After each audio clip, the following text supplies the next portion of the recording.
In Manhattan's underworld, Bruno Costa had never lost. Not a territory, not a negotiation, not a game. Then a frantic waitress with coffee-stained hands made him surrender in 8 moves, and he realized the most dangerous weapon wasn't the one you could see coming. The Night Watch Diner occupied a strange corner of Manhattan geography where legitimate business and criminal enterprise shared the same greasy tables. It stayed open 24 hours because its owner understood that darkness had its own economy, and men who worked in shadows needed somewhere to eat. At 34, Bruno Costa had perfected the art of controlled intimidation. He didn't need to announce himself. The room simply rearranged itself around his presence. His tailored navy suit and precisely trimmed beard spoke of old money and older violence. The platinum watch on his wrist was understated, the kind of detail that whispered power to those who knew how to listen. "Your usual corner, Mr. Costa," the owner said, already clearing the strategic position that offered sight lines to both exits and the kitchen. Smart business owners in Bruno's Manhattan learned to think tactically. Mabel Smith navigated the diner floor like she was defusing bombs in real time. At 25, every movement was calculated for maximum efficiency and minimum visibility. Refill coffee, clear plates, avoid eye contact, get tips, get out, get gone.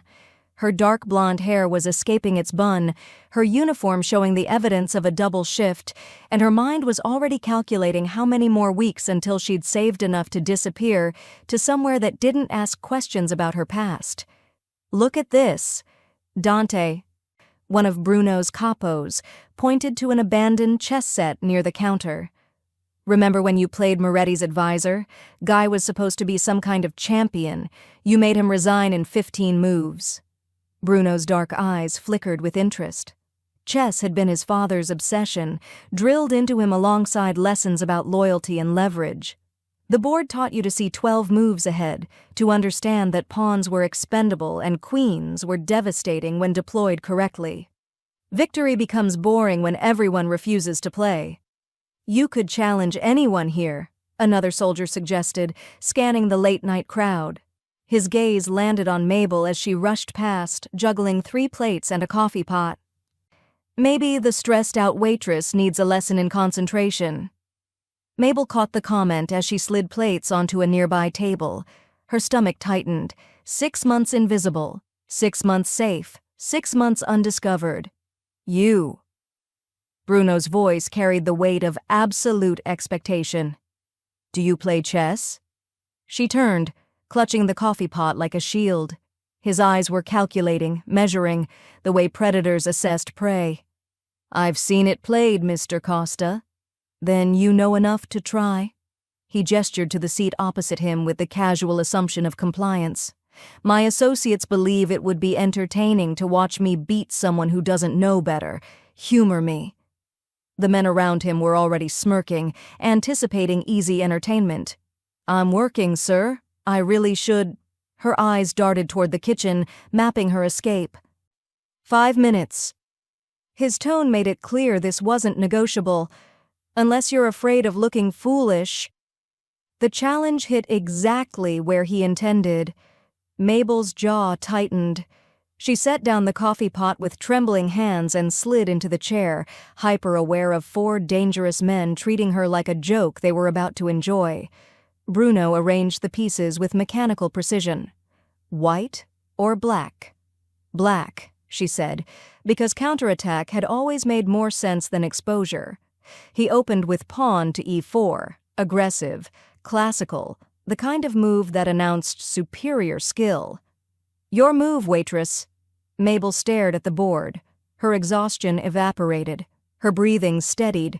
The frantic energy that defined her every movement suddenly crystallized into absolute focus. She moved pawn to c5, the Sicilian defense, immediately signaling this wasn't going to be the slaughter he expected. Bruno's eyebrow raised fractionally. He continued with knight to f3, standard development. Mabel's response came without hesitation. pawn to d6, then following with knight to f6 in the next move, building a hypermodern setup that sacrificed central control for explosive counterplay. Her fingers moved with decisive confidence, each placement speaking of thousands of hours spent in digital war rooms, commanding armies, calculating probability trees, surviving in competitive environments where hesitation meant defeat. 4 moves in, Bruno's casual expression shifted to concentration. 6 moves in, his jaw tightened as he recognized he was facing someone with championship-level pattern recognition. His soldiers stopped smirking. Dante leaned forward, confused. "Boss." "She's actually—" "Quiet," Bruno commanded softly, never taking his eyes from the board. 8 moves in, Mabel moved her queen to a5, and suddenly Bruno's entire position collapsed like a house of cards. He stared at the board, tracing the inevitable sequence. His king was trapped. His defenses were shredded. His rook was pinned. His knight blocked his own escape. "Checkmate in 2 moves," Mabel said quietly, demonstrating the forced sequence with efficient precision. The diner had gone completely silent. Bruno Costa, who'd never lost a territorial negotiation, who'd built an empire on calculated dominance, sat in stunned silence as a waitress dismantled his position with surgical brutality. "Where did you learn to play like that?" he asked, his voice stripped of its casual authority. Mabel blinked. And suddenly she was just a tired waitress again, shoulders curving inward, eyes dropping to the table. "I should get back to work." "No." Not loud, but absolute. "You don't play at that level by accident. That wasn't chess club strategy. That was instinctive, adaptive brilliance. Who taught you?" "Nobody taught me," she said, standing up. "It was just something I used to do, before." "Before what?" "Before it mattered." She grabbed her coffee pot and fled toward the kitchen, feeling his gaze track her like a targeting laser. Bruno sat motionless, replaying the entire game in his mind. Dante spoke carefully. "Boss, she demolished you. Should we—" "Find out everything about her," Bruno interrupted, his voice low and intense. "Where she lives, where she's from. Why someone with that level of strategic genius is hiding in a diner at 2 a.m. "You want us to scare her?" "No." Bruno reset the pieces slowly, his mind already racing ahead. "I want her back here tomorrow night. Tell the owner to arrange it. Offer her $500 for an hour of her time. Tell her it's a standing appointment." "Boss, she's nobody. She's somebody who made me retreat," Bruno said quietly, staring at the board where his king had been cornered. "And I'm going to understand how." The next night, Mabel returned reluctantly, drawn by money she desperately needed and repelled by attention she couldn't afford. The chess set was waiting. Bruno was waiting. And this time he'd studied her style, prepared counters, approached with respect instead of arrogance. She beat him again in 12 moves, adapting to his adaptations with the fluid creativity of someone who'd learned strategy in environments where the rules changed mid-game. After the 3rd consecutive defeat, Bruno leaned back, studying her face. "You're not going to tell me where you learned this?" "There's nothing to tell." "Then I'll figure it out myself," he promised. "Because someone with your mind shouldn't be invisible, and I always acquire assets I need." Mabel met his eyes finally, seeing the calculation there, the dangerous fascination. "I'm not an asset, Mr. Costa." "No," he agreed, his lips curving slightly. "You're the first person who's ever made me question if I'm playing the right game." Neither of them realized the board was already in play, and the stakes were far more dangerous than either of them understood. The next night, Mabel arrived at the night watch with her armor firmly in place. Sarcasm, caffeine, and a carefully cultivated attitude of someone doing this purely for the money. She'd spent the entire day convincing herself this was just a transaction. 1 hour, $500, then back to invisibility. Bruno was already waiting, the chess set positioned with mathematical precision. He'd changed tactics, she noticed. No entourage tonight. Just him, a single espresso, and eyes that tracked her movement across the diner with unsettling focus. "You came," he said, as if there'd been doubt. "You're paying me more than I make in 2 weeks to play a board game," Mabel replied, sliding into the chair with deliberate casualness. "I'd show up for half that. Capitalism and desperation make excellent motivators." His lips curved slightly. "Your move, waitress." "Mabel," she corrected, reaching for a black pawn. "If you're going to obsess over how I beat you, at least use my actual name." "I'm not obsessing. You're here alone on a Tuesday night, staring at a chessboard like it personally offended you. That's either obsession or a very sad hobby." She beat him in 14 moves, exploiting an opening he'd left while trying to avoid her previous traps. When she announced checkmate, Bruno sat back, studying her face with the intensity of someone trying to solve an equation that kept changing variables. "Again," he said simply. "That wasn't the deal." He placed another $500 on the table. Mabel stared at the money, then at him. "You're really that bothered by losing?" "I'm interested in understanding how you win," Bruno corrected, resetting the pieces. "There's a difference." "No, there isn't. Not for men like you." "Men like me?" "Men who think control and understanding are the same thing." She moved her queen's pawn forward. "They're not. Sometimes chaos just is, and trying to catalog it defeats the purpose." The second game lasted longer, 19 moves, because Bruno adapted, forcing her to abandon her aggressive opening for something more nuanced. She still won, but this time she had to work for it. "Better," she admitted, standing to leave. "Tomorrow night," Bruno said. Not a question. "I have a job, Mr. Costa, an actual one that doesn't involve indulging your existential crisis over a board game." "Bruno," he said quietly, "if I'm using your name, use mine." Something in his tone made her pause. It wasn't a command. It was almost a request. "Tomorrow night," she agreed. Surprising herself, same terms. By the 5th night, their games had developed a rhythm that felt dangerously like routine. Mabel would arrive with some sarcastic comment designed to maintain distance. Bruno would respond with dry precision. They'd play. She'd win. He'd study the board like it contained secrets to the universe. "You're getting better," Mabel observed on night 7, after a game that had taken 32 moves to resolve. "That's actually impressive. Most people double down on failed strategies rather than adapt." "Most people aren't playing against someone who treats the board like a psychological warfare simulator," Bruno replied, his eyes meeting hers across the scattered pieces. "You don't just see moves. You see intent." "How?" Mabel hesitated, her usual deflection catching in her throat. Something about the genuine curiosity in his voice dismantled her defenses. "Online war games," she admitted finally.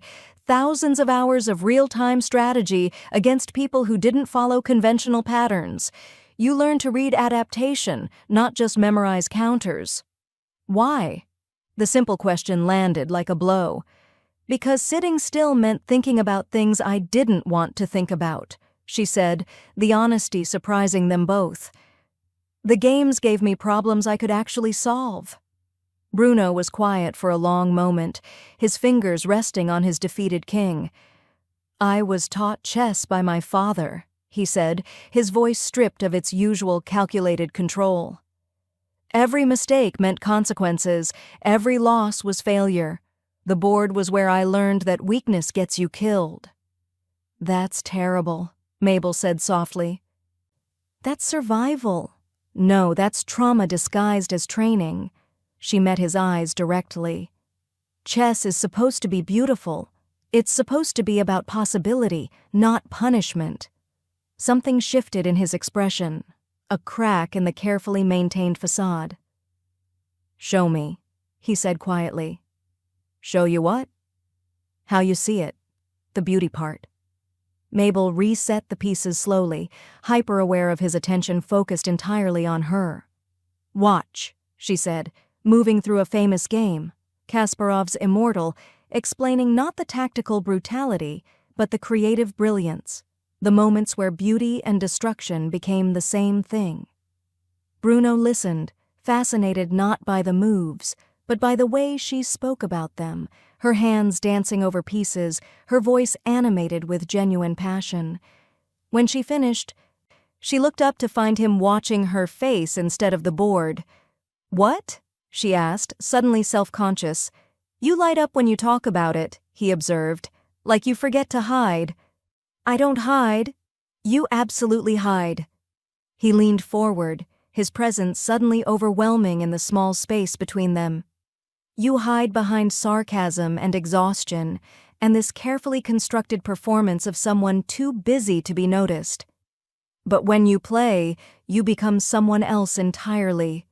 Someone who doesn't apologize for being brilliant." Mabel's breath caught. They were too close, the chessboard suddenly irrelevant, the air between them charged with something that had nothing to do with strategy. "You're afraid of being seen," Bruno continued, his voice low and intense. "I spend my entire life being seen, and I'm afraid of being known." "We're both hiding, Mabel, just in opposite directions." "This is a bad idea," she whispered, but she didn't move away. "Probably."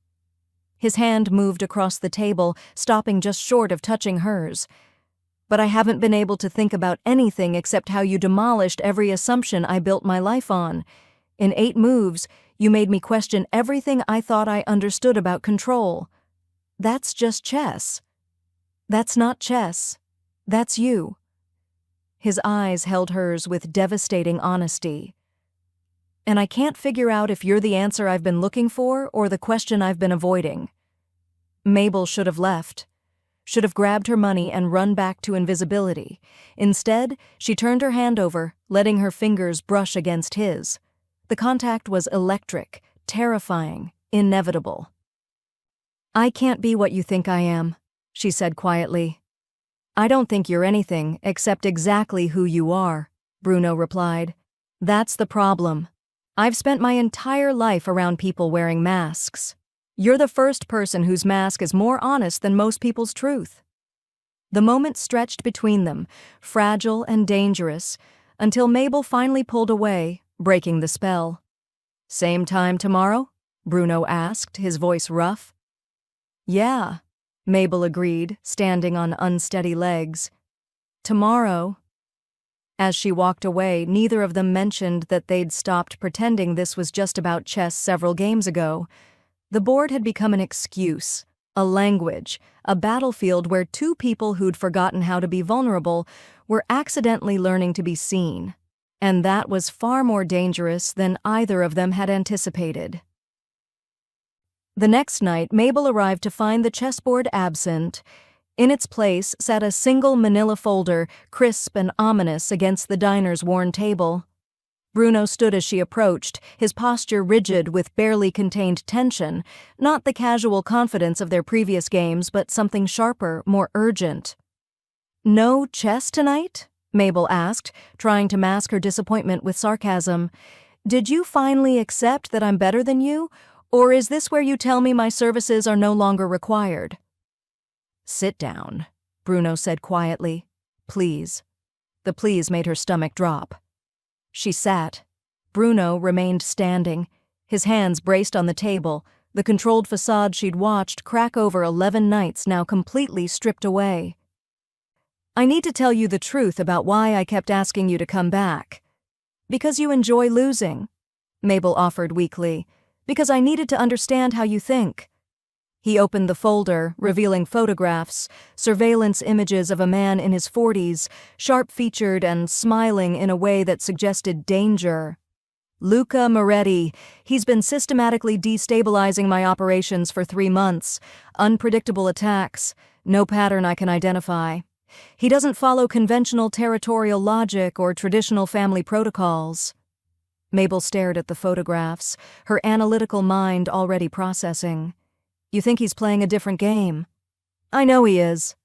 Bruno's eyes met hers with devastating honesty. "Every strategy I've learned, every tactical approach my family perfected over 3 generations, none of it works against him." He's chaos, and I can't fight chaos with control. So you've been what? Testing me? Mabel's voice sharpened with betrayal. The games were just a job interview? No. Bruno sat down finally, and the raw vulnerability in his expression stopped her rising anger. At first, maybe, I saw how you played, aggressive, unconventional, brilliant in ways I couldn't predict. I thought if I could understand your mind, I could understand his. He paused. But then it became something else entirely. You became something else. Bruno, I need you, Mabel. The admission seemed to cost him. Not as a waitress I play chess with, not as a distraction from boredom. I need your mind, your strategic instinct, your ability to see patterns in chaos that look like randomness to everyone else. Mabel's pulse hammered. What exactly are you asking me? Bruno pushed a document across the table, a formal contract, dense with legal language. Strategy consultant. You'll use the chessboard to model Moretti's attacks, anticipate his moves, help me understand how someone who doesn't follow rules can still be countered. You'll have complete autonomy in your analysis. No one questions your conclusions, no one interferes with your methods. She scanned the document, her eyes widening at the compensation figure. This is more money than I'd make in 5 years. It's what you're worth, Bruno said simply. It's what I need you to be worth, because if I'm wrong about you, if I'm trusting the wrong person, this entire empire collapses and people die, including me. The weight of that confession hung between them. Mabel looked at the contract, then at Bruno, seeing him fully for the first time, not the controlled mafia boss, not the man obsessed with chess, but someone genuinely afraid and genuinely trusting her with that fear. Why me? She asked. You could hire actual military strategists, game theorists with PhDs. Because they think like me, Bruno interrupted. They were trained in the same systems, the same conventional frameworks. You think like Moretti. You see the board as a living thing, not a static problem. You play like you're fighting for survival, not following a textbook. You don't know anything about me, Mabel said quietly. About why I think that way. About what I'm running from. I know enough. His voice was steady. I know you're brilliant and terrified and hiding from something that made you believe invisibility was safer than being seen. I know you play chess like every game is life or death because somewhere in your past maybe it was. He leaned forward. I'm not asking for your history, Mabel. I'm asking for your future. She stared at the contract, her mind racing through implications and consequences. This was the escape she'd been saving for, handed to her on a silver platter wrapped in danger. If I do this, I have conditions? Name them. Equal respect, not just from you, from everyone in your organization. I'm not your employee. I'm your consultant. That means when I tell you something about Moretti's strategy, you listen. Even if it contradicts everything you've been taught. Agreed? Complete intellectual autonomy. I analyze the threats my way using my methods. You don't get to micromanage my process or demand explanations for how I reach conclusions. Done. And financial independence. Her voice strengthened. The salary you're offering, I want it structured so I can walk away at any time with enough resources to disappear permanently if I choose. No golden handcuffs, no leverage you can use to keep me trapped. Bruno studied her face, understanding dawning in his eyes. You're negotiating an exit strategy before you even start. I'm negotiating freedom, Mabel corrected. Real freedom. The kind where I'm choosing to stay, not forced to stay.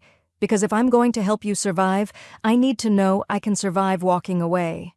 For a long moment, Bruno was silent, his fingers drumming once against the table, a rare tell of internal conflict. Then he pulled out a pen and made notes in the margin of the contract. 6-month severance, fully vested, regardless of how long you work. Paid in advance into an account only you control. You walk away tomorrow, the money's still yours. Mabel's breath caught. That's That's insane. I could just take the money and disappear. Yes, you could. Bruno's eyes held hers. But you won't, because I'm betting everything on the fact that you're someone who finishes the games she starts. Am I wrong? The challenge in his voice was magnetic, dangerous, irresistible. Mabel picked up the pen, her hand steady despite the way her heart raced. She signed her name with decisive strokes, then pushed the contract back across the table. Bruno signed beneath her signature, his writing bold and final. Then he stood and extended his hand, not across the table, but around it, stepping into her space with deliberate intention. Mabel stood to meet him, and when their hands clasped, the contact was electric. His palm was warm, his grip firm but not dominating, and the way his thumb pressed against the back of her hand felt less like a handshake and more like a promise. "Partners," Bruno said, his voice low and intense. "Equal partners in strategy." "Partners," Mabel agreed, acutely aware that neither of them were talking just about business. The space between them was charged with everything they'd been avoiding, the magnetic pull they'd been dancing around for 11 nights, the dangerous attraction that transcended intellectual respect. Bruno didn't release her hand immediately. Instead, his other hand came up, almost touching her face before he caught himself, dropping it back to his side. "This is going to be complicated," he said quietly. "Everything worth doing is," Mabel replied, finally pulling her hand away, though the absence felt like loss. "The board arrives tomorrow," Bruno said, his voice returning to something closer to his usual control. "Real scenarios, real stakes. Moretti's planning something major, and I need to understand it before it destroys everything I've built." "Then I guess I should start thinking like chaos," Mabel said, grabbing the folder of surveillance photos. As she turned to leave, Bruno's voice stopped her. "Mabel?" She looked back. "Thank you," he said simply, "for staying, for trusting me with this." "Don't thank me yet," she replied, a slight smile playing at her lips. "You might discover hiring someone who thinks like your enemy is the most dangerous decision you've ever made." "I'm counting on it," Bruno said, and the way he looked at her made it clear he was talking about far more than strategy. The game had changed, the stakes were real, and neither of them were entirely sure anymore whether they were playing against Moretti, against each other, or against the increasingly impossible-to-ignore connection that threatened to consume them both. Bruno's penthouse office occupied the top floor of a Manhattan high-rise that probably had a legitimate business name Mabel never bothered to learn. Floor-to-ceiling windows overlooked the city's glittering chaos, but what captured her attention was the massive custom chessboard dominating the center of the room, each square large enough to hold detailed notes, photographs, location markers. "You're serious about this," Mabel said, setting down her worn backpack among furniture that cost more than her yearly rent.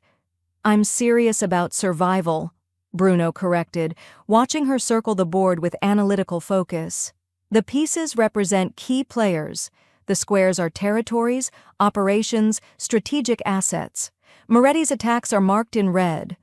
Mabel studied the configuration, her mind immediately processing patterns. Red markers clustered in seemingly random locations: a shipping warehouse, a restaurant in Queens, a legitimate construction company, a small art gallery. "These don't make sense territorially." "Exactly." Bruno moved to stand beside her, close enough that she could smell his cologne, something expensive and subtle that probably had an Italian name. No conventional logic. No clear objective. Just chaos. "No." Mabel's fingers hovered over the pieces. "Not chaos. Misdirection." She moved 3 pieces rapidly, repositioning them. "He's not attacking your territory. He's attacking your attention. What are you not looking at while you're focused on these?" Bruno stared at the board, then at her. "My financial operations, the legitimate holdings that fund everything else." "Exactly. These attacks," she gestured to the red markers, "they're sacrificial pawns." He's making you defend pieces that don't actually matter while he positions for a real attack on your king. She met his eyes. He's playing chess while you're playing checkers. I hate how right you are, Bruno said, but there was admiration in his voice. Get used to it, Mabel replied, already moving pieces, building probability models. That's what you're paying me for. Over the next 3 days, the penthouse office became their world. Mabel arrived at dawn, worked through scenarios until midnight, surviving on coffee and the expensive takeout Bruno ordered without asking her preference, though somehow he always got it right. You're doing it again, Mabel said on the 4th morning, not looking up from the board where she was modeling Moretti's psychological profile through piece positioning. Doing what? Bruno looked up from financial reports. Staring at me instead of the analysis. She moved a black knight into an aggressive position. It's distracting. You're fascinating when you work, he said simply. You do this thing where you forget I exist and start muttering chess notation under your breath like you're casting spells. I'm building probability matrices, Mabel corrected, but she felt heat rise in her cheeks. And you do this thing where you assume watching me think is more productive than actually thinking yourself. Maybe it is. Bruno stood, moving around the table to see her configuration from her perspective. You're isolating Moretti's queen, his primary enforcer. Why? Because queens are powerful but vulnerable when overextended, Mabel explained, acutely aware of his proximity. Moretti's using his enforcer for all the visible attacks, which means he's either protecting his real strategy or the enforcer is the strategy, Bruno finished. He's making me focus on the lieutenant while he moves into position himself. Exactly. She turned to find him inches away, his dark eyes intense with the kind of intellectual excitement she'd only ever felt over a keyboard at 3 a.m. You're learning. I have an excellent teacher. His voice dropped lower. Even if she's merciless about pointing out my blind spots. Your blind spots are what's keeping you alive, Mabel said, not moving away. You assume everyone plays by the same rules you were taught. Moretti doesn't. He sacrifices pieces you'd never sacrifice. He values chaos over control. And what do you value? Bruno asked quietly. The question shifted something between them, from professional to dangerously personal. Survival, Mabel said finally. Same as you, just different methods. No. Bruno's hand moved to the board, his fingers brushing against hers on a white bishop. You value freedom. Every strategy you build has an escape route. Every scenario includes an exit. You're not just modeling Moretti, you're modeling how to disappear if this all falls apart. Mabel's breath caught. That's just tactical thinking. That's trauma, Bruno said gently. I know because I do the same thing. Every conversation has 3 exit strategies. Every relationship has calculated distance. We're both so afraid of being trapped that we've built our entire lives around mobility. This is getting too personal, Mabel said, but she didn't move. We're using chess language to talk about everything except what we're actually feeling, Bruno continued, his voice rough with honesty. Attack, defense, sacrifice. These are just metaphors for fear and trust, and the fact that neither of us knows how to be vulnerable without treating it like a tactical disadvantage. Bruno, when did you start playing? He asked. The war games. When did surviving require you to become a tactical genius? The question landed like a physical blow. Mabel turned back to the board, her hands gripping the edge. For a long moment, she was silent, calculating whether honesty was worth the exposure. I was 17, she said finally, her voice quiet but steady. My father he had a gambling problem. Owed money to people who don't negotiate payment plans. They came to our house one night to collect. Bruno went very still behind her. I was home alone, Mabel continued. 3 men. They had questions about where my father was, what assets we had, whether I knew how to make him pay. I didn't have answers they wanted. She took a shaky breath. I locked myself in my room with my laptop and called 911, but they were breaking down the door, and I was terrified and helpless and completely out of control. Mabel, the police came in time, she said quickly. I was fine, physically, but after that I couldn't sleep, couldn't sit still. Every sound was a threat, every stranger was dangerous. My therapist said it was hypervigilance, PTSD. I said it was reality. Bruno's hand settled carefully on her shoulder. Not possessive, not controlling, just present. The war games helped, Mabel said, her voice steadying. Online strategy games where I controlled armies, anticipated attacks, built defenses. I could stay up all night fighting battles I could actually win. Problems that had solutions, threats I could neutralize with the right tactical thinking. She turned to face him. I played for 6 years, thousands of hours, became ranked in the top percentile globally. Because in those games I was never helpless, I was always 3 moves ahead. And in real life? Bruno asked gently. In real life I've been running ever since, Mabel admitted. New cities, new jobs, new identities when necessary, always moving because staying still means being found, being trapped, being that terrified 17-year-old again. Bruno's other hand came up to cup her face, his thumb brushing away a tear she hadn't realized had fallen. I'm not going to trap you, he said quietly. The exit clause in your contract, I meant it. You can walk away any time. I know. Mabel's hand covered his, pressing it against her cheek. That's why I haven't. They stood there, the chessboard between them covered in scenarios of violence and strategy, but in this moment, just 2 people who'd survived by never letting anyone close enough to hurt them, accidentally discovering what it felt like to be seen. We're terrible at this, Bruno said, a slight smile touching his lips. At being honest, at trusting. Terrible, Mabel agreed, but she was smiling too. We should probably stick to chess. Probably. But neither of them moved away. The city glittered beyond the windows, and somewhere out there, Moretti was planning his next move. But in this moment, in the suspended intimacy of shared vulnerability, the most dangerous game wasn't the one on the board.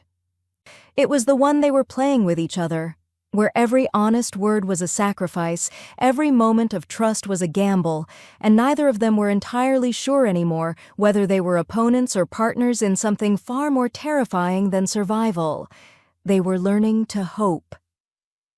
Mabel woke on the leather sofa in Bruno's office at 4 a.m., disoriented and covered with his suit jacket. The chessboard glowed under a single desk lamp, pieces scattered in the configuration she'd been analyzing before exhaustion claimed her.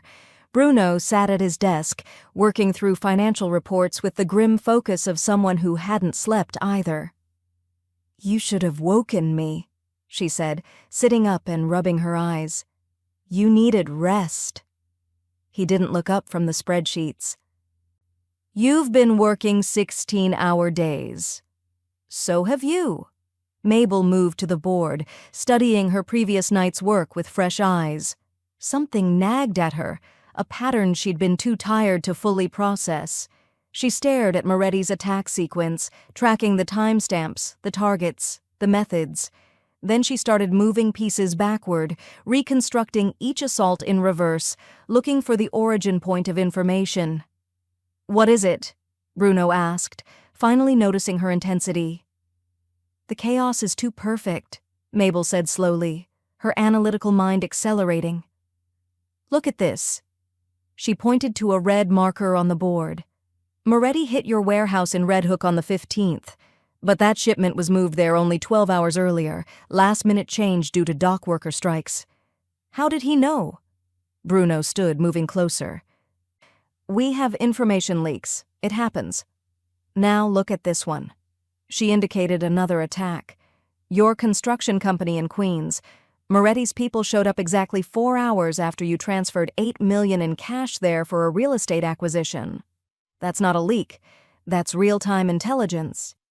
You're saying he has someone inside, Bruno said carefully, I'm saying he has someone high enough inside to access operational changes, financial movements, strategic decisions. Mabel's hands moved rapidly across the board, isolating patterns. Every attack isn't random chaos, it's perfectly informed chaos. The randomness is camouflage for how precisely he knows where to hit. Bruno's jaw tightened. How many people have that level of access?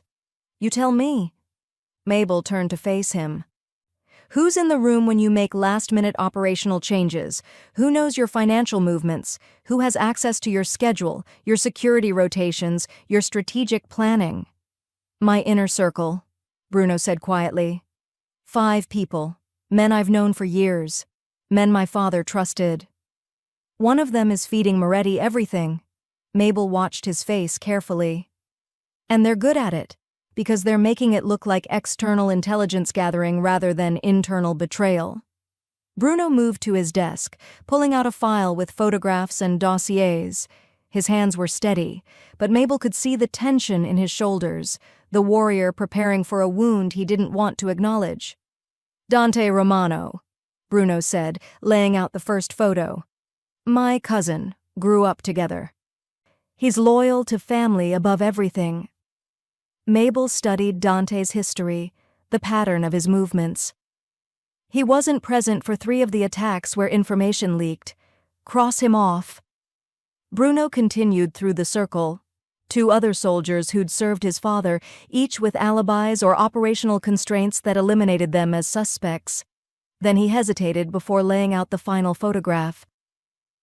Carlo Messina, he said, and something in his voice made Mabel's chest tighten. My father's oldest friend. He was there when I was born, taught me how to negotiate my first territorial agreement. He's been my consigliere since I took over the family. Mabel picked up the photograph, studying the distinguished man with silver hair and warm eyes. Then she turned to the board, tracking the information leaks against operational meetings. Financial transfers, strategic decisions. Her stomach dropped. It's him, she said quietly. No.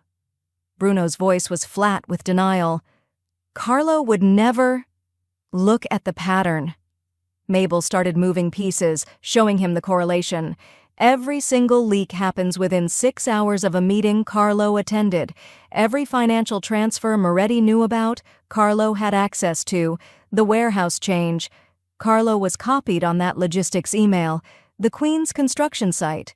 Carlo countersigned the transfer authorization. That's circumstantial, Bruno argued, but his voice lacked conviction. This isn't. Mabel pulled out her laptop, fingers flying across the keyboard. I've been tracking communication patterns through your phone system. Don't look at me like that. You gave me complete analytical autonomy. She turned the screen toward him. Carlo makes a 15-minute call to an unlisted number every Thursday at 9 p.m. Exactly 12 hours later, Moretti makes a move. Bruno stared at the data, his face draining of color. He's been with my family for 40 years. Which makes him the perfect betrayal, Mabel said gently. Someone you'd never suspect. Someone whose loyalty is assumed, not questioned. Someone who has access to everything because he's trusted with everything. Bruno sat down heavily, and for the first time since she'd known him, he looked genuinely lost. Why? Why would Carlo do this? Mabel pulled up financial records she'd been cross-referencing. Your father's death 3 years ago. There was a succession dispute. Several capos thought Carlo should have been named successor instead of you. He was older, more experienced. But your father chose you. Carlo supported that decision, Bruno said, but doubt crept into his voice. Publicly. Mabel showed him encrypted communications she'd traced through back channels. Privately, he's been bleeding your operations dry. Small amounts, unnoticeable individually, but collectively millions. He's not just betraying you to Moretti, he's positioning for Moretti to eliminate you so he can negotiate power sharing in the aftermath. The evidence was damning, incontrovertible, and it was destroying him. Mabel watched Bruno process the betrayal, not with anger, but with devastating grief. The man who'd taught him strategy had been using that same knowledge to dismantle everything Bruno had built. "I should have seen it," Bruno said finally, his voice hollow. "I trusted him." "I never questioned—" "That's not a weakness," Mabel interrupted, moving to stand in front of him. "Trust isn't stupidity. He exploited your loyalty, your love for him. That's on him, not you." "My father would have seen it." "Your father trained you to see enemies," Mabel said firmly. "Not to see betrayal from family. Those are different skills." She knelt so she was eye level with him. "Bruno, look at me." He met her eyes, and the raw vulnerability there nearly broke her heart. "This doesn't make you weak," Mabel said quietly. "It makes you human, and being human in your world, that's the bravest thing you can be." Something cracked in his carefully maintained control. Bruno reached for her, pulling her close with desperate intensity, and Mabel went willingly, wrapping her arms around him as his forehead pressed against her shoulder. "I trusted him with everything," Bruno said, his voice muffled. "My life, my family's legacy, you." "I know." Mabel's hand moved to his hair, holding him steady. "And now you know who you can actually trust." He pulled back slightly, his hands framing her face with trembling intensity. "You. I trust you." "I know," she whispered. "I trust you too, which is terrifying." "Mabel." Whatever he was going to say dissolved as he kissed her instead, and it wasn't the calculated passion she might have expected. It was raw, desperate, honest, a drowning man finding air, a warrior lowering his armor, two people who'd survived by never being vulnerable, discovering what it felt like to be completely exposed with someone who wouldn't weaponize it. Mabel kissed him back with equal intensity, her hands gripping his shoulders, anchoring them both. The board with its pieces and betrayals and strategic nightmares faded. The city beyond the windows disappeared. There was only this, the unexpected safety of being fully known and choosing to stay anyway. When they finally broke apart, both breathing hard, Bruno rested his forehead against hers. "This complicates everything." "Everything was already complicated," Mabel replied. "This just makes it honest." "Carlo will make his move soon," Bruno said, reality crashing back. "Now that we know, we have to act before he realizes we know." "Then we set a trap," Mabel said, her strategic mind already working. "We use the board to plan his exposure. We give him false information and watch where it goes." "We," Bruno repeated, and the word sounded like a promise. "Partners," Mabel confirmed. "In strategy and everything else." The game had changed again. The enemy was inside, and the two people least equipped to trust anyone had accidentally discovered they could trust each other, which made them either the most dangerous partnership in Manhattan or the most vulnerable. Possibly both. The secure safe house in Tribeca smelled like coffee and dread. Mabel sat across from Bruno at a converted dining table now serving as a tactical command center, surveillance feeds glowing on 3 monitors. Carlo's movements had accelerated dramatically in the past 24 hours. Frantic calls to unknown numbers, meetings with Moretti's representatives caught on their planted surveillance devices, and most damning, a scheduled treaty meeting at an upscale restaurant in Midtown for the following evening. "He knows we know," Mabel said, rewinding the surveillance footage. "Look at his posture, his communication pattern. He's moving like someone who's running out of time." Bruno stood by the window, his silhouette rigid against the Manhattan skyline. He'd barely slept, barely eaten, processing the betrayal in the way men of his world learn to process catastrophes, by converting pain into strategy. "The meeting tomorrow," Bruno said quietly. "It's the play, the final move." "The treaty is supposed to be a ceasefire negotiation with Moretti," Mabel confirmed, pulling up the meeting details. "Carlo organized it. He's supposed to mediate."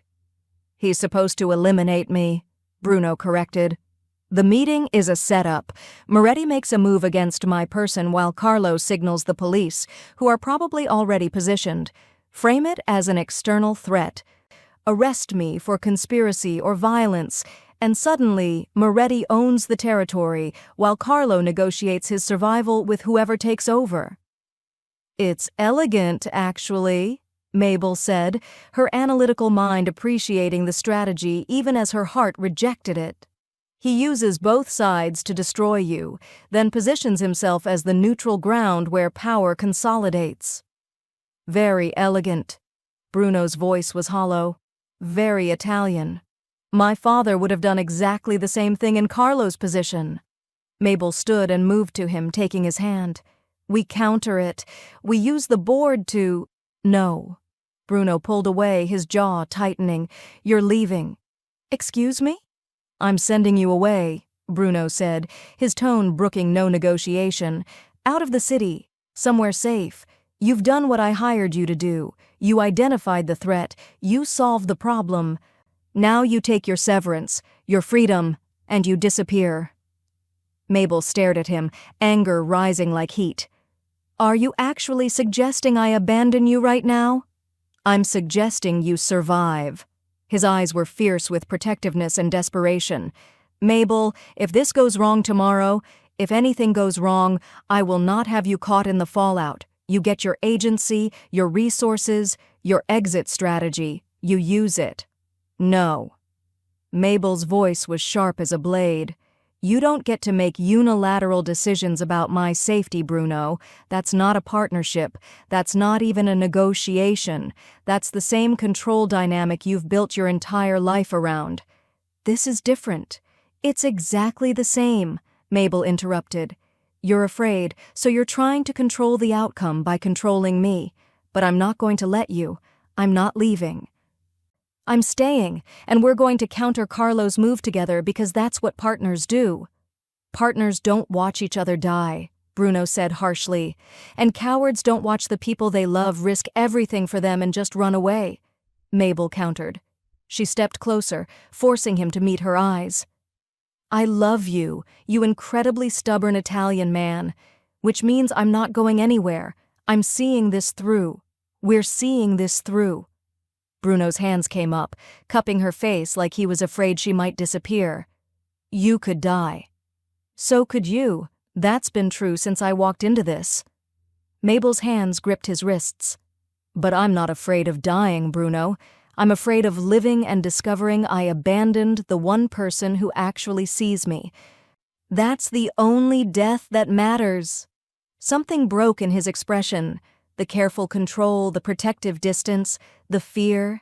He kissed her with desperate intensity, and she kissed him back, pouring every ounce of commitment and defiance into it. When they broke apart, his forehead rested against hers. You're going to get me killed, he whispered. Probably, Mabel agreed, but I'm going to do it while we're winning. Bruno pulled back slightly, studying her face. A slow smile spread across his features, the first genuine smile she'd seen since they'd identified Carlo's betrayal. You're absolutely insane. I learned from the best. Mabel squeezed his hands. Now let's talk about Carlo's blind spot. They moved back to the tactical display, and Mabel's analytical mind shifted into overdrive. She traced Carlo's communication pattern, his meeting logistics, the security arrangements for the restaurant. He thinks you'll react like a standard chess piece, Mabel said, moving pieces on her mental board. A king under threat moves defensively. He retreats, he fortifies, he plays it safe. Carlo's counting on that. He's counting on you taking protective measures that leave you vulnerable to his real attack. So I don't, Bruno said, understanding dawning in his eyes. I move like you move, unexpected, aggressive, unconventional. Exactly. Mabel pulled up the restaurant layout. The meeting is tomorrow at 8 p.m., supposedly neutral ground. But Carlo will have men positioned to neutralize you before the police arrive. The police signal is just insurance. The real threat is internal. And if I don't show up as expected, then we control the narrative, Mabel said. "We give the police a reason to be there that has nothing to do with Carlo's plan. We expose him before he can execute the setup." Bruno's phone buzzed. A message from Dante. Carlo just authorized massive cash transfers, moving assets, preparing to run. "He's accelerating," Bruno said grimly. "He knows we're closing in." "Which means tomorrow needs to happen his way, but on our terms," Mabel said. She stood up, pacing, her mind working through scenarios at lightning speed. "You go to the meeting. Everything appears normal, but your exit isn't defensive. It's a calculated strike." "Against Carlo?" "Against everyone's expectations," Mabel corrected. "We let the police move as planned, but we position you as the one who called them. You become the victim who neutralized the threat, not the criminal they came to arrest." "That requires timing more precise than anything we've ever attempted," Bruno said quietly. "I know." Mabel turned to face him. "Which is why I'm going to be in your ear the entire time. We'll use the secure comms. I'll monitor the police frequency, Carlo's signals, Moretti's movements. You execute exactly as we plan, and you walk out of that restaurant free. And if something goes wrong?" "It won't," Mabel said with absolute confidence. "Because you're going to play like you're not just defending a kingdom, Bruno. You're going to play like you're protecting the one person who actually matters to you, and that changes everything." Bruno pulled her close again, burying his face in her hair. "I love you, Mabel Smith."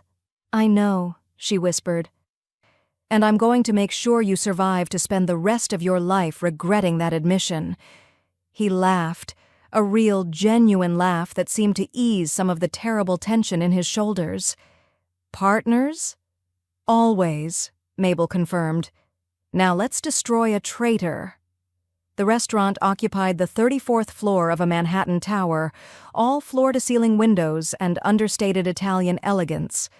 Bruno arrived at precisely 8 p.m., immaculate in a charcoal suit, moving with the controlled confidence that had defined his entire adult life. To anyone watching, he appeared exactly as expected, a mafia boss arriving for a treaty negotiation he believed would secure his position. Only Mabel knew the truth. Everything about tomorrow would be determined by what happened in the next 60 minutes. "I'm in position," Bruno said quietly, his lips barely moving as he took his seat at the reserved table.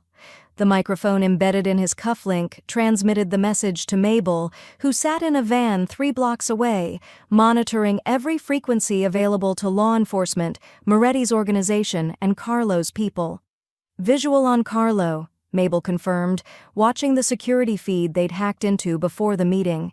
"He's 2 minutes out, 2 men with him, both armed."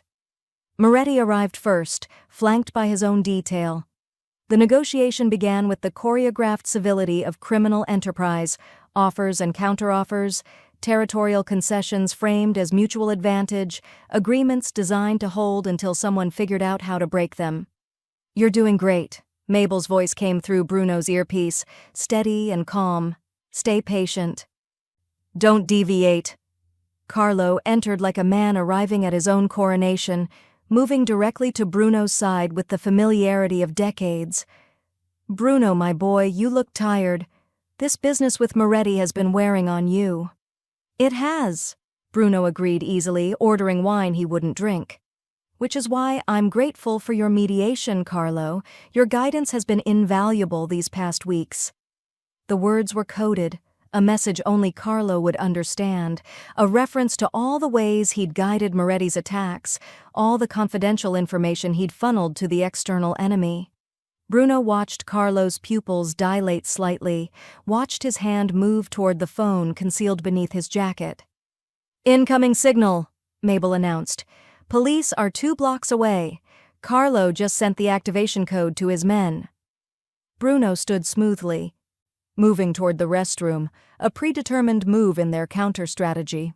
As he passed Moretti's position, his hand brushed against the man's wine glass, and in that split second of contact, he left something behind, A cell phone containing recordings of every conversation between Carlo and Moretti, downloaded directly from the secure systems Bruno had hacked 3 hours earlier. "That's our insurance policy." Mabel's voice was tense with excitement. "But you need to execute the escape now."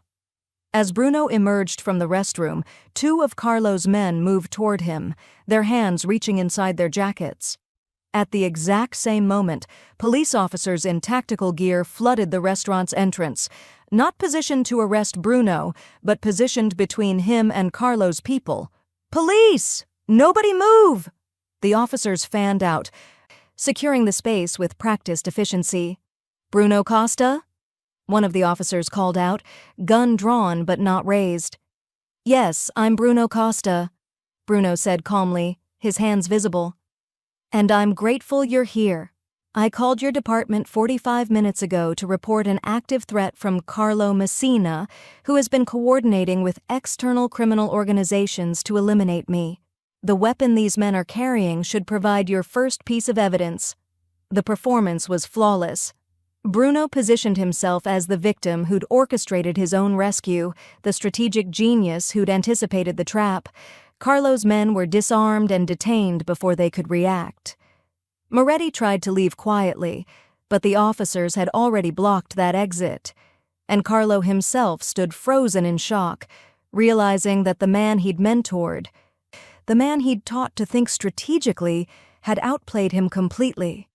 "You recorded us," Carlo said, his voice hollow with realization. "Everything," Bruno confirmed quietly. "Mabel mapped your psychology perfectly.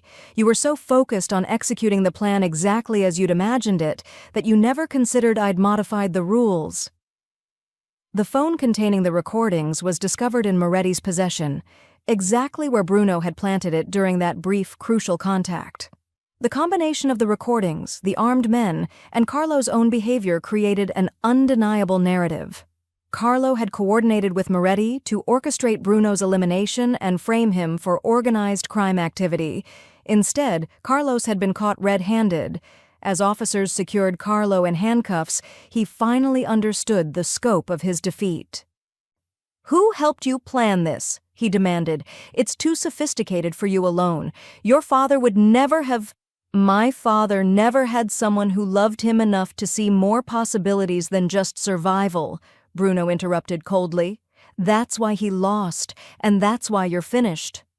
20 minutes later, Bruno emerged from the restaurant into the Manhattan night. Police were processing Moretti's men, securing evidence, notifying federal agencies of organized crime activity they'd uncover through the recorded conversations. The narrative was set.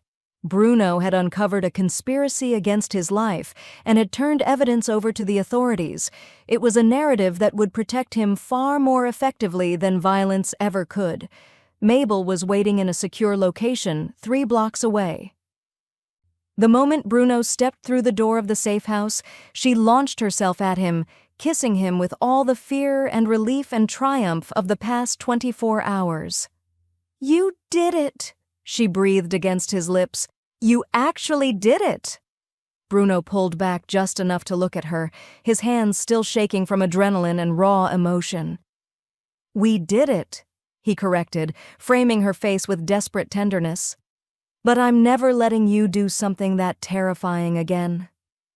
You don't get to make unilateral decisions about my safety," Mabel reminded him with a slight smile. "Remember?" "Yeah."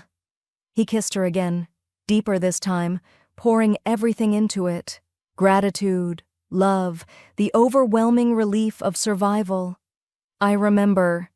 They moved to the couch, Bruno pulling her into his lap, his arms wrapped around her like she might disappear. Outside, the city glittered with the indifference of New York, but in this moment, they were the only 2 people in the world who mattered. "Moretti will want revenge," Mabel said against his chest. "The recordings we planted on him expose his entire operation. Federal agencies are going to descend on him like locusts." "That's what we wanted," Bruno said quietly. "Moretti eliminated. Carlo imprisoned. My family's operations exposed enough to force legitimacy, but not enough to destroy me. The public narrative is that I cooperated with law enforcement to break up an internal conspiracy. It gives me credibility with authorities and immunity from most charges." "You've thought through the endgame," Mabel observed, looking up at him. "Everything after the victory." "I learned from the best," Bruno replied. "You taught me that the most important move is always the one after the checkmate. It's where strategy becomes vision." Mabel's breath caught. "What are you saying?" Bruno reached into his jacket and pulled out a small velvet box.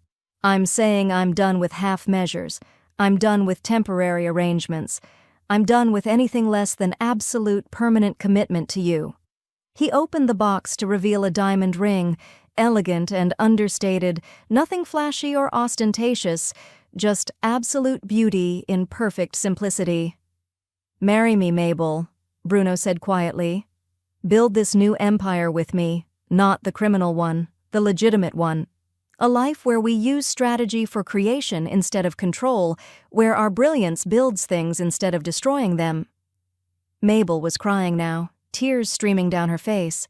"Yes," she said. "Yes. Absolutely yes." The next morning they sat on the terrace of Bruno's penthouse as dawn broke over Manhattan. The city looked different somehow, less threatening, more full of possibility. Bruno held Mabel's hand, the diamond catching the early light, and for the first time in his entire adult life, he felt something that wasn't strategic calculation or controlled intensity. He felt peace. "My father used to tell me that sentiment was weakness," Bruno said quietly, running his thumb across Mabel's knuckles. "That love was a liability you couldn't afford in this business. He said the men who won were the ones who could sacrifice anything, territory, money, people, without hesitation or regret." "He was wrong," Mabel said simply. "He was," Bruno agreed, "and I spent my entire adult life emulating him. I built an empire on his principles: control through distance, power through isolation, victory through the ability to eliminate anyone who became a liability." He turned to face her. "And it was killing me, Mabel. I didn't realize how hollow I'd become until you beat me at chess and made me see things differently." "I didn't make you do anything," Mabel said softly. "I just showed you another option existed." "No," Bruno corrected, his hand moving to her face. "You showed me that being seen, actually genuinely seen by another person, wasn't a weakness. It was the strongest thing I could possibly do. When you identified Carlo's betrayal, when you planned my escape, when you stood there and told me you wouldn't leave, that was you choosing me. That's what love actually is, not the elimination of liability. It's the voluntary choice to make yourself vulnerable with someone you trust absolutely." Mabel leaned into his touch, her eyes bright with unshed tears. "I'm going to change everything," Bruno continued. "Not because I'm a good person suddenly, but because you've made me understand that there's another way to build power, strategic power, lasting power, the kind that comes from building people up instead of tearing them down." "What does that look like?" Mabel asked. "It looks like us," Bruno said simply. "Partners, equal stakes. Your voice is as valid as mine in every decision. I consult with you, and you get to say no without consequences. We use the legitimate assets to build something better than what we're tearing down." "The youth centers," Mabel said, understanding dawning in her eyes. "The youth centers," Bruno confirmed. "And mentorship programs, strategic thinking education, opportunities for kids who don't have families that can teach them to survive in this city. We take everything my father taught me about chess and strategy, and we give it to people who need it, without the violence or the moral compromise." "Your family won't support that," Mabel said carefully. "My family doesn't get a vote anymore," Bruno replied. "Dante will honor my succession because he respects my decisions. The rest of the organization will fall in line because they understand that legitimacy is survival now. The federal government is going to be watching us closely after the arrests this week. Either we adapt or we disappear." "And you're choosing to adapt," Mabel said. I'm choosing you, Bruno corrected. And adaptation is just the logical consequence of that choice. He pulled her close, kissing her forehead, her cheeks, finally her lips. I love you, Mabel Smith. I love the way you challenge me. I love the way you see possibilities where I see obstacles. I love that you were terrified and you stayed anyway because you believed in us. I love you too, Mabel whispered against his lips. Even when you're being insufferable about making unilateral decisions. Bruno laughed, the sound genuine and unguarded. I'm going to work on that. You better, Mabel said, pulling back, because I'm going to call you out on it every single time. I know, Bruno said, and his smile was radiant with the kind of joy that only comes from being completely, vulnerably known and loved anyway. That's why I want to spend the rest of my life with you. They stood together on the terrace as the sun painted Manhattan in shades of gold and rose, two people who'd survived in isolation for far too long, finally discovering what it meant to be safe inside another person's presence. The chessboard in the office below was still covered with pieces, the tactical scenarios that had saved Bruno's life, the strategic brilliance that had dismantled an empire. But standing here with Mabel, Bruno realized that the real victory wasn't on the board at all. It was in this moment, in the decision to be something more than what his father had taught him to be. It was in the choice to let someone love him without treating it as weakness. What are you thinking? Mabel asked, squeezing his hand. That I spent 34 years learning how to win wars, Bruno said quietly. And it took a frantic waitress with coffee-stained hands to teach me that the only war that matters is the one inside yourself. And I just won it. Mabel rested her head on his shoulder, and they stood together as the city woke around them, full of possibility, full of danger, full of the beautiful, uncertain future they were going to build together. 6 months later, the Centro Strategia occupied the entire ground floor of a renovated building in East Harlem. The name meant Strategy Center in Italian, and the space was designed to be exactly what Mabel had envisioned, a sanctuary for young people who needed to learn how to think their way out of situations that offered no easy exits. The main hall held 12 different game stations, chess, of course, but also Go, strategic war games, historical battle simulations. Along the walls, photographs documented the lives of students who'd passed through the program, kids from the neighborhood who'd learned to think strategically about their futures and were now in college, apprenticeships, legitimate careers. Mabel moved through the space with the quiet confidence of someone who'd finally stopped running. She wore designer clothes now, none of the uniform she'd hidden behind at the night watch, but her energy was the same, frantic, brilliant, utterly fearless. She was teaching a group of 12-year-olds about tempo in chess when Bruno appeared, carrying a folder that made her immediately suspicious. Mr. Costa, she said, using her teacher voice, don't you have legitimate business to attend to? I do, Bruno said, exchanging knowing looks with the students who were amused by their teacher's complete lack of deference to the most powerful man in Manhattan. But it involves my wife, so I figured it took precedence. Wife, one of the students said, grinning. That's still wild. The boss is married to the chess lady. The chess lady, Mabel corrected, though she was smiling as Bruno wrapped an arm around her waist, is also a partner in the business, a partner in the strategy, and a partner who occasionally makes very foolish decisions like marrying Italian men who think they're charming. I'm not charming, Bruno said, kissing the top of her head, but I'm devoted, which is better. Ms. Mabel, should we just tell him the answer? Another student asked, clearly in on something. Mabel's head snapped toward Bruno. What did you do? Bruno opened the folder, revealing architectural renderings and financial projections. I did what you taught me to do. I played the long game. He spread out the documents on a chess table. The Centro Strategia has exceeded all our projections. 85% of graduates are pursuing higher education or skilled careers. The federal government is so impressed, they want to fund expansion. Bruno, This is the proposal for a second center, he continued, pointing to the renderings. East Harlem, which we just opened. But the feds want 5 more, 1 in every borough, and they're offering to match our funding dollar for the next 10 years. Mabel stared at the documents, her analytical mind immediately calculating the implications. That's $50 million in matched funding. Conservatively, Bruno confirmed, which means we're looking at genuine, institutional transformation of youth development in New York City. By the time these kids finish their educational trajectories, there will be pipeline infrastructure to keep them moving forward. Mabel couldn't find the words.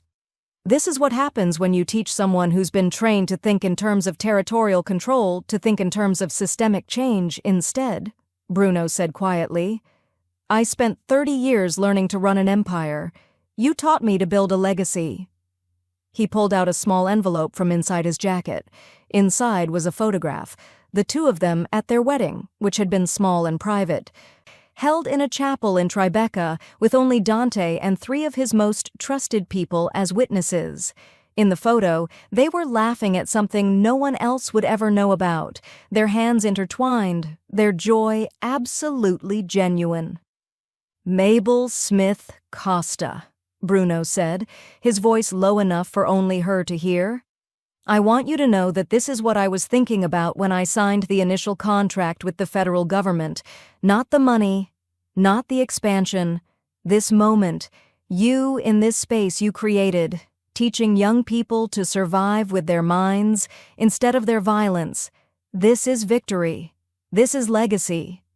You're going to make me cry in front of students, Mabel said, but she was already smiling through tears. Good, Bruno said. They need to see that being powerful doesn't mean being untouchable. It means being willing to be touched by the things you love. He stepped back, pulling out a small velvet envelope he'd been concealing in his jacket pocket. Inside was a set of matching chess piece cufflinks, White Queen and Black King, interlocked. One for each of us, he explained, slipping one on. So when we're apart, we remember that we're still playing the same game, with the same goal. Checkmate against the world that tried to contain us. That's incredibly sentimental for a man who claims not to be charming, Mabel said, putting on the other cufflink. I've learned a lot in 6 months, Bruno replied. He looked around the space at the students who were trying very hard to pretend they weren't completely invested in this conversation, and most of it from her. The students broke into knowing smiles, and Mabel laughed, shaking her head. Okay, everyone, back to the exercise. Your goal is to see 12 moves ahead like your teacher. And more importantly, she added, glancing at Bruno, play like someone who's not afraid to sacrifice the expected outcome for something better. As the students returned to their games, Bruno pulled Mabel into the office area, a smaller version of his penthouse office, but with windows overlooking the neighborhood instead of the skyline. There's something else, Bruno said, and the note in his voice made her look up sharply. Something I need to tell you. You're scaring me, Mabel said. Is everything okay? Everything is better than okay, Bruno confirmed. I'm stepping back from the organization. Completely. Mabel's eyes widened. What? I've been training Dante to take over for the past 6 months, Bruno explained calmly. The legitimate businesses, the import operations, all of it transitions to him next month. I'm going to remain in advisory capacity only, but operationally, I'm finished. The Mafia boss dies tomorrow, Mabel. He transforms into someone else entirely. Into what? Mabel asked, though she thought she knew the answer. Into a strategist, Bruno said simply. Into the founder and director of a non-profit dedicated to youth development and mentorship.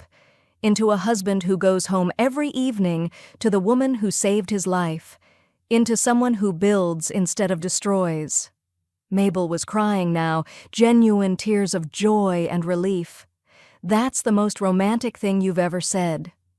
I'm barely getting started, Bruno said. and he pulled her into a kiss that tasted like promises and redemption and the absolutely terrifying, absolutely beautiful possibility of a future built on something other than power and control. The final moment came as they stood together in the Centro Strategia as the evening settled over East Harlem. The sun was setting over Manhattan, painting the sky in shades of amber and rose. Students were packing up their chess sets, preparing to leave for homes and families, carrying with them the knowledge that they could survive through strategy, through brilliance, through the absolute refusal to accept predetermined limitations. Bruno and Mabel stood at the center of the main hall, surrounded by the physical manifestation of their partnership, a space where young people learned that the most powerful weapon wasn't violence or threats or inherited power. It was the ability to think your way through impossible situations. "We did this," Mabel said quietly, her hand in Bruno's. "We actually did this." "You did this," Bruno corrected. "I just provided resources and occasionally attempted to micromanage." "You still do," Mabel observed with a smile. "I know. You called me out on it this morning about the teacher hiring process. And you listened eventually." "Because you're always right," Bruno said simply. "About strategy, about people, about what matters. You see things I'm blind to." Mabel squeezed his hand. "And you have courage I don't. You were willing to burn everything down and build it differently." "That takes a different kind of brilliance." They stood together as the last students left, as the evening deepened into night. The chess pieces on the tables gleamed in the low light, black and white, knights and queens, bishops and kings. All the pieces that had defined their journey from strangers to partners to something far more profound. Two people who'd learned that the greatest victory isn't conquering the board, it's transforming the game entirely. "What are you thinking?" Bruno asked, squeezing her hand. "That 8 moves ago, you invited a waitress to play chess as a joke," Mabel said. "And somehow that became this. That became us." "That became everything," Bruno corrected. He raised her hand to his lips, kissing her knuckles gently. "You were never a joke, Mabel. You were always the endgame. Every move I've made since that night has been moving toward you." "That's very chess-forward of you," Mabel teased. "I learned from the best," Bruno replied. They walked toward the exit together, hand in hand, ready to return to the penthouse overlooking Manhattan, to the life they were building, to the absolute, terrifying, beautiful future of two people who'd learned to trust each other completely. At the door, Mabel paused, turning back to look at the Centro Strategia one more time. Tomorrow morning, 12 new students would arrive for orientation. They would learn strategy, mentorship, and most importantly, they would learn that brilliance could be a tool for creation as much as it was a tool for survival. "Thank you," she said quietly to Bruno, "for seeing me, for trusting me, for letting me stay." "Thank you for staying," Bruno replied, "for being fierce enough to refuse my attempt at protection, for being brilliant enough to build this, for loving me when I barely knew how to be loved." They stepped out into the Manhattan night, arm in arm, equal partners in a strategy that had transformed their lives entirely. The chess pieces remained on the tables, waiting for tomorrow's moves, tomorrow's brilliant young minds, tomorrow's small, fierce victories against impossible odds. But in this moment, the most important game had already been won. Two people who'd learned survival in isolation had found something far more powerful than victory. They'd found home.